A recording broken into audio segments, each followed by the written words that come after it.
Welcome to another session of Gospel Entrepreneurs. It's great that you're with us again. I'm thrilled to have a really old friend of mine who we've known, I don't know how many years, Paul, but I think it's probably 35 years, maybe even more. I don't know. Paul Harvey is with us. He's a lawyer. He won a very successful practice and he's gospel front and center. So I'm really thrilled that today I've got Paul Harvey sharing with us. Welcome, Paul. Oh, right. It's good to be with you today. I think it's 40 years. Oh, wow. It will be 40 years, yeah, or thereabouts, yeah. And you live in Surrey in Malden, don't you? That's right, on the outskirts of London, SW19. And Paul, we've known each other a long time, but I remember a particular time when you were kind of looking at developing as a lawyer and solicitor, but you were living with a real dilemma and tension because you were also a leader in a Baptist church or on the leadership team or eldership or diaconate of that Baptist church.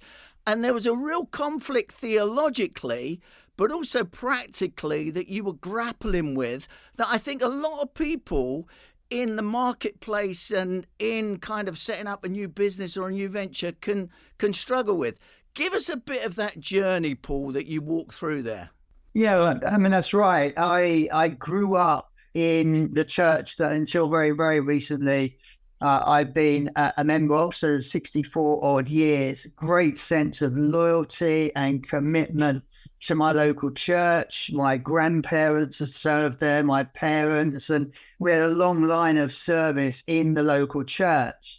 And yeah, I had, right from very young, I wanted to be a lawyer and not quite sure how that was all going to fit together. I mean, lawyers don't have a fantastic reputation, wrongly. But I grew up wanting to be a lawyer, but also a great commitment to the local church. And I think the way I saw it as I was sort of coming out of university and starting work was that I always saw that my work would serve my ministry in the local church. That was the way round it was going to be for me. I made career decisions very, very early on that were based upon being free to be fully committed to my local church and to serving God there. To such an extent that when I went for an interview for the firm that I've recently retired from, I told them that this was never going to be the most important thing in my life. And bizarrely, they still gave me the job. And I started work. But I was with the same firm when up to retirement for 34 years. So I'm quite a loyal sort of chap. So yeah, I had this tension within me of wanting to serve God, feeling that the place to serve him was in the local church, and yet quite ambitious in terms of my career and wanting to develop that career. So I was involved in various positions of leadership within the church, became a deacon at a very early age. As a Baptist church, then an elder by the time I was 27, was involved in leading the youth work, was preaching very regularly, all sorts of stuff going on in the local church, and somehow fitting in a bit of work around that as well. From my yeah, because we did youth work together. I mean, I remember that was we had some amazing moments where you were the youth leader, brought your group, and we saw change lives. It was fantastic to partner with you on some of that. But yeah, you were doing all of that at a very young age. Yeah, I really enjoyed it. And I think that's where we actually met, wasn't it? On a campaigner camp at Cliff College. And yeah, I loved it and really enjoyed it, and changing lives and feeling that we were doing something that was really of value to the kingdom of God.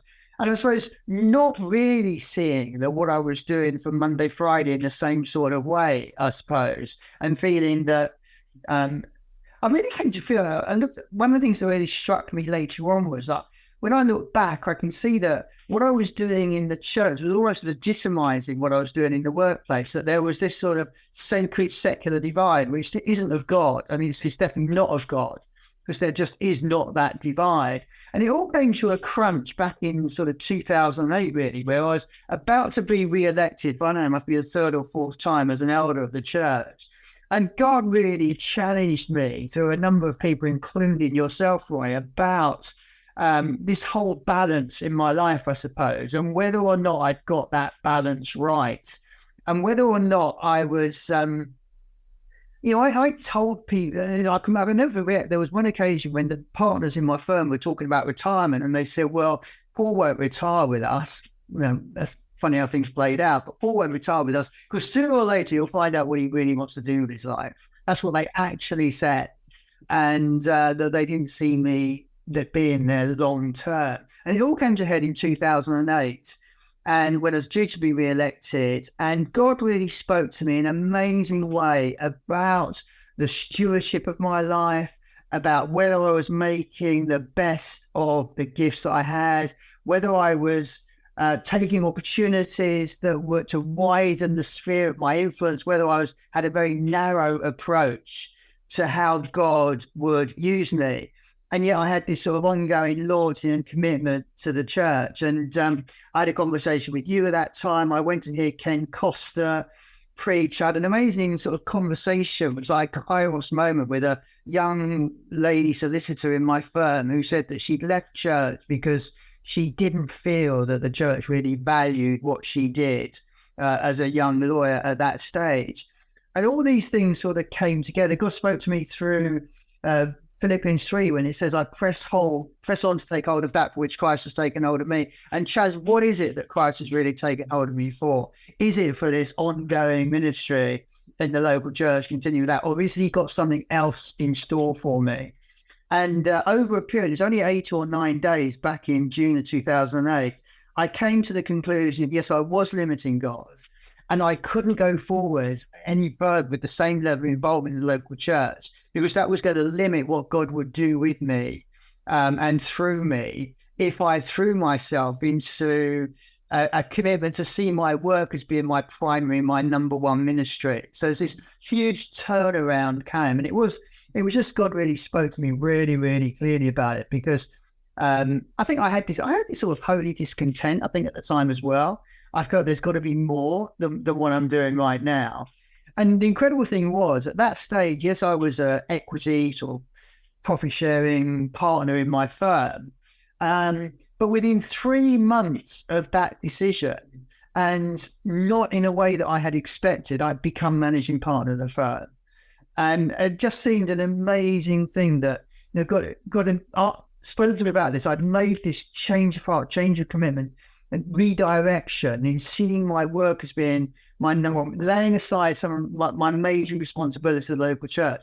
And then God opened up the opportunity to become managing partner. And it was an amazing journey. And wow, boy, did my influence increase and opportunities open up to me that would never have happened if I hadn't made that switch in my mindset about what it means to be a minister. Because I think so often it's regarded as, the ministers, those who are employed by the church Monday to Friday, and then their job actually is to equip us to do the ministry in the workplace. And that's where the switch came in my mind back in 2008 and the journey began.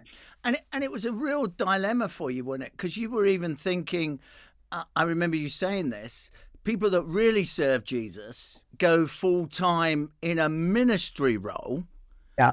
And how can you really serve Jesus as a full-time lawyer? Hey, and that was a real dilemma for you, wasn't it? Because it was like you're almost seen as second class. I understand what I'm saying. You're almost seen as lesser in your commitment to Christ, when actually that frontline role in what you're doing could have a far greater influence in that space or in that sphere. Yeah. And sometimes the church pastor can say, well, why are you not turning up at the church meeting or these meetings, when actually the space you're in is having a greater influence. And that must have been a real dilemma for you, because you were church leader, elder, kind of saying we need to commit to this. That was a cataclysmic change in your thinking that then rolled out in your behavior, didn't it? Oh yeah, it was. I mean, and there were so many loyalties, and this, you grow up with this belief, I think, that sort of, those that work in the church are those that are really called by God. They're the really anointed ones. They're the ones that God has really got his hand on, and that all the rest of us are there to sort of almost support that. And I always made it my thing that I would support the minister of my church. I've always done that and been very loyal about that. And the minister at the time was one of my closest friends, still is. And he was absolutely brilliant, actually, about this. When I shared with him, and the funny thing is, I mentioned the verse in Philippians 3, because you're such a close friend. When God was really speaking to me, I said that, I laid down a fleece before God on the Sunday that it's all happened. And I said, look, if this is of you, God, I wanted to come out of his mouth, of Gavin's mouth. And sure enough, he did. That verse of Philippians 3 really did. And I went to, well, you said it, that God confirmed it through you to me this morning. So it was cataclysm. And I've never forgotten, though, that there was a church meeting called when all the church came together thinking they were going to vote to re-elect me or not as an elder. And I stood in front of the church that day and I told them what had happened and said, I'm not going to be putting my name forward for re-election tonight.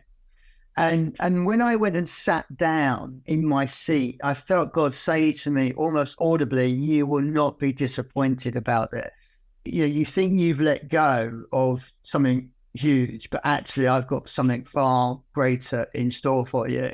And true to his word, that's proved to be the case. I've never looked back on that because of the way things opened up to me after that. Yeah, because you're an effective leader and you kind of thought, well, I'm laying down that leadership role and influence and ever. Tell us a bit of the story. Obviously became leading partner. Give us a bit of that story and how recognizing your calling to be a lawyer and to move this company from here to here. How did that come about? How did you move into that space? You must have felt, hey, this is now God's calling on my life, so I can throw myself into it in the sense of I don't have to look at something else that is my calling. This is it, so I can really focus. I think you're absolutely right, Roy, about that, is that, I did feel a real sense, because this all happened before the opportunity opened up, and that I'd made that decision. I felt, well, this is it. This is now it. And, even to the extent that somebody talked to me, and some of them have issues with this, but they said, my firm is my church now. And that's where I minister. And that's the people that God has given me responsibility over to lead. And I just felt an amazing sense of calling to it. And that stayed with me all the way through to when I retired. That great sense where it's God. And that helps in so many ways, doesn't it? Because you do then seek to bring into your business the values. And I still think the Bible is the best management consultancy book ever written. That if you want to know how to run a business, then read the Bible, because it gives you everything you need, or all the values you need, or the direction, the wisdom that you need to run a business. And so I sought to bring in my values, and there was all sorts of, I suppose, opportunities I opened up to pray for people, to share my story with people, and to, I increased the sphere of my influence. I still am chair of the Business Improvement District in Wimbledon, where you're leading the businesses in the town centre, going to a function with them this afternoon. And you saw that all of these opportunities opened up, which wouldn't have been there if I hadn't seized hold of it. So that great sense of calling was what propelled me into the role. And to want to grow the business. You sometimes struggle with that, but I wanted to grow the business. I wanted to employ more people. I wanted to increase the influence, I suppose, of my business. So we grew in terms of size, we grew in terms of the geography that we covered, and we grew substantially in terms of our reputation within the sort of legal community as well. So all of those ways, because I was ambitious for the firm as well. Yeah, and I think it's also a sign of God's favour that lawyer thing was in you, so you'd actually found your sweet spot, and God had said, it's okay, that, that's what I've given you. It was right in you at the start. Why do you think I would then want you to do something else? But you also had a massive gospel influence, because when somebody, I think it was a death, Paul, wasn't it, in one of your partners or something, and you offered to pray because you felt, hey, I'm a Christian and this is how I would deal with the pain and grief of that. So you brought a gospel value into your role of leadership there, didn't it? Yeah, there were two or three things like that. One was, as you mentioned, a tragedy occurred within the firm where the 19-year-old daughter of one of my partners took her own life. And I had to share the news with the whole firm. And I went round the day it happened to each of our offices and told the staff about it. And then at the end of it said, I'm a Christian. My response to this situation is to want to pray and reach out to God. If you want to join me in doing that, then stay where we are now and we'll pray, or we'll go off into another room and pray. And at each of the locations, people came and joined me to pray, including people of other faiths wanted to be in that situation and pray. There was another quite remarkable situation where the practice director of our firm, a lovely lady called Jill, I'm still friends with, her husband died after a long battle with cancer. And she had a meeting with the local vicar and didn't take to him very warmly. He came into work the next day and said, would you conduct Keith's funeral? So I ended up conducting a funeral at Crawley Crematorium for Keith. And obviously that was another opportunity where I stepped forward. And I suppose because I saw the firm as my people, my flock, and therefore God had given me a partial responsibility. I remember another situation whereby, a lot of this happened at the time of the credit crunch and the recession that followed that. And we had to make redundant a small team of people. And in the end, they volunteered for redundancy and said to me, we know that this is more difficult for you than it is for us. And yet they were the ones that were losing their jobs. And I think there were those sort of situations where you look back and you think, you can see God's hand of blessing on what we were doing and particularly guiding us through some quite challenging times as well. And I think it's, for anybody listening to this or a leader in business, or if you're the owner, as you were, the lead partner, you can have influence with the gospel. I mean, you've got to be wise, obviously, Paul, and I'm sure you were. But there are moments where God provides, are you going to reveal my value in this, or are you going to just treat it like everybody else would treat it? And I think that's the distinctive that we as Christian leaders and gospel people would bring into that setting, isn't it? Yeah, and I can remember having a conversation with one of my partners a little while ago. I can't even remember what the issue was, but I'd sort of made clear my view on it, and it was quite, I suppose, somewhat different to the view that others might have adopted. And he just turned to me and said, that's why you're so respected here, because we appreciate the values that you have. And yeah, I mean, I think that's right. I just really felt that the opportunity there to live out my faith in my workplace was amazing.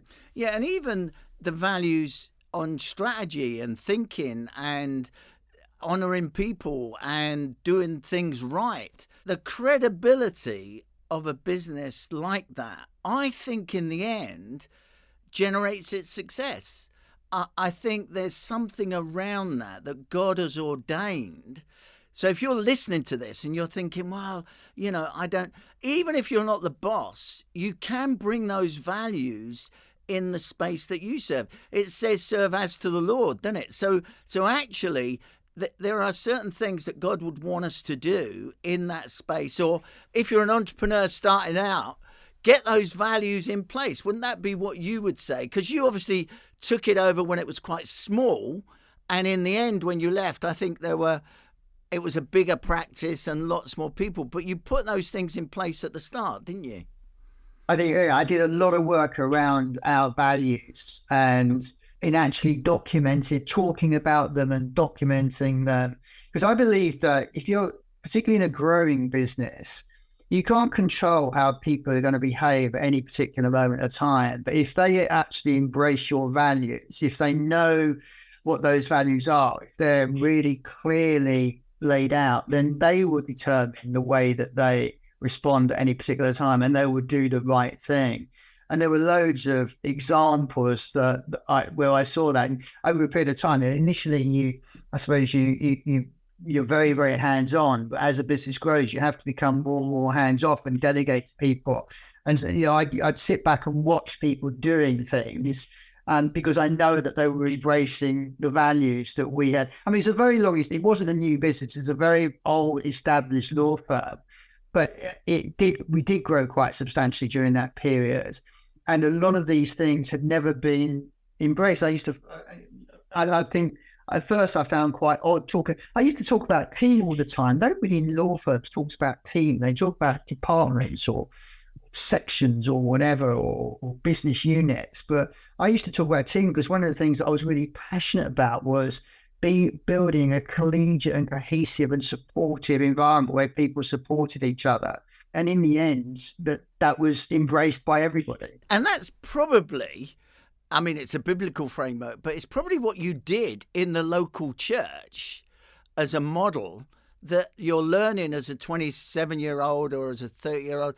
That was what you built there. So that was what you knew as well, wasn't it? So it was natural for you to bring out of that space into that space what you would do, wasn't it? Yeah, no, I really believe that, I am Paul. Whether I'm a leader in the local church or whether I'm a leader in business, I'm the same person. I don't suddenly take on a different persona in one situation or another. And similarly, the gifts that God has given me, I use in both situations. They're not just for use on a Sunday morning, worship service.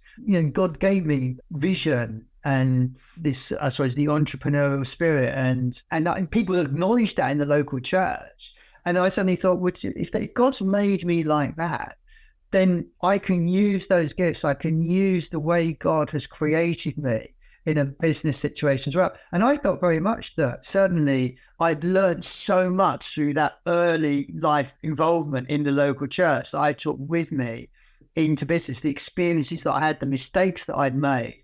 I'm very grateful to our local church for putting up with it, really, because I think I learned an awful lot there that then you applied later on in my business life. And it's a kingdom view, isn't it? It's recognizing, hey, the local church is significant, but it's a kingdom that we're about, which means that we need to influence business, commerce, every area of society. And I think what you're saying is, hey, I did that, but I was released to do that more in a business marketplace setting. Paul, we're kind of coming into land, and people may have heard your story and be thinking about, hey, how does that influence on me? What do I need to do? What steps do I need to take? How do I do that? Obviously, you're now retired, quote unquote. You had an amazing, successful business, but also a success in serving Jesus in that space, in what you did, and the influence you had on others was amazing. What would you say as your final words that have listened to this podcast today and heard something of your story, Paul? I suppose it's, what has God put in your hand? What are the opportunities that God has given? Where has he placed you? And where can God actually use you best? Where would be the place where you could be most effective? And I think sometimes we just have to accept that there are only 24 hours in a day. There are only so many opportunities that we have. And are we making the most use? As you challenged me back in 2008 about the use of my talents and my stewardship of that, I challenged the people who are listening to think, well, am I making the best use of what's given me? What he's put in my hand? Is there a better way? And I hope that my story helps some who might be struggling with this. I said the word is secular sacred divide, which doesn't exist because we are the same person, and God gifts us in all these situations. Is there something that's holding me back from really going for it and investing more, I suppose? Because the thing that strikes me is, if you've got 100 people sitting together in a service on Sunday morning and they each go out and meet 100 people in the week, that's 10,000 people. That they're going to, 10,000 people, the number north, but that's 10,000 people that they can influence in a week. And therefore, this sort of spreading of gospel values and the good news comes best when I think we take hold of the everyday opportunities that God has given us just to share his love with those that God puts us in touch with. Paul, thanks so much for joining me today. It's been great to hear your story and to connect with you. Thanks, Roy. Really enjoyed it. Thanks a lot. Thanks, Paul, for joining us. It's been great to get something of Paul's story. And you may have listened today and just thought, I need to really find out more or connect more. Do leave a note on wherever you've listened to this. Give us some feedback. We'd love that. But it's been great having you with us. This has been a podcast between Revelation Trust and UCB. Thanks for listening. Until next time, goodbye.